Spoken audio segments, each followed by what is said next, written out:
Saya tahu betul mengikuti kekecewaan masyarakat terhadap aparat kita, aparat pemerintah.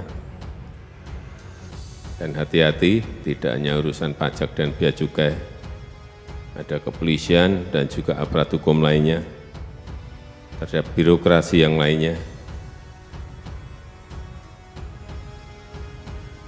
Dan kalau seperti itu ya, kalau menurut saya ya, pantas rakyat kecewa.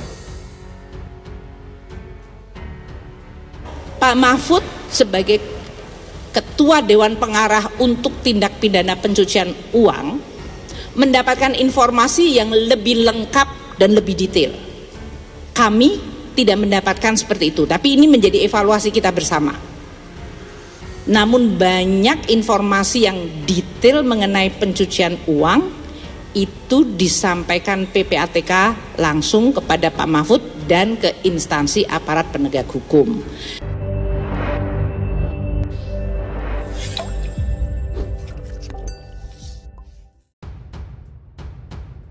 Presiden Jokowi diam saja lihat perbedaan pendapat dua menteri soal transaksi mencurigakan di Kemenq hingga Rp 300 triliun. Kekisruhan soal transaksi mencurigakan di lingkungan Kementerian Keuangan atau Kemenq dengan nilai Rp 300 triliun diwarnai perbedaan pendapat. Perbedaan pendapat ini antara Menko Polhukam Mahfud MD selaku pihak yang meniupkan isu dengan Menkyu Sri Mulyani, pimpinan tertinggi pada lingkungan Kemenq. Namun hingga saat ini Presiden Jokowi tidak berkomentar atau menyikapi apapun tentang kisruh keduanya. Pengamat politik Ujang Komarudin menyebutkan Jokowi harus menginstruksikan kedua menterinya untuk membuka data tersebut kepada publik. Langkah ini dianggap penting bukan hanya menghentikan kegaduhan namun berkaitan dengan kepercayaan publik. Mestinya Pak Jokowi turun tangan karena ini melibatkan pembantu-pembantu presiden. Pak Mahfud MD ingin mengungkapkan kecurigaan transaksi Rp 300 triliun yang melibatkan pegawai Kemenq. Sementara Bu Sri Mulyani meragukan data itu, kata Ujang di Jakarta pada hari Sabtu 2023. Dia meyakini pengungkapan data tersebut juga penting agar tidak ada data yang dimanipulasi.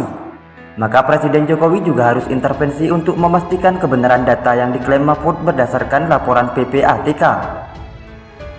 Kalau ini benar tentu menyakitkan bagi rakyat, maka Pak Jokowi jangan diam saja, jangan lepas tangan. Harus menginstruksikan Menko Polhukam dan Sri Mulyani untuk membuka secara transparan agar tidak ada yang dimanipulasi, ujarnya. Menko Mahfud MD membeberkan adanya transaksi tak wajar di lingkungan Kemenq mencapai Rp 300 triliun.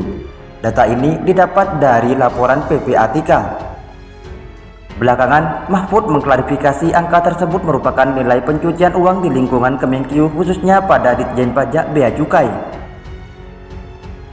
Sedangkan Sri Mulyani mempertanyakan angka tersebut dan metode penghitungannya.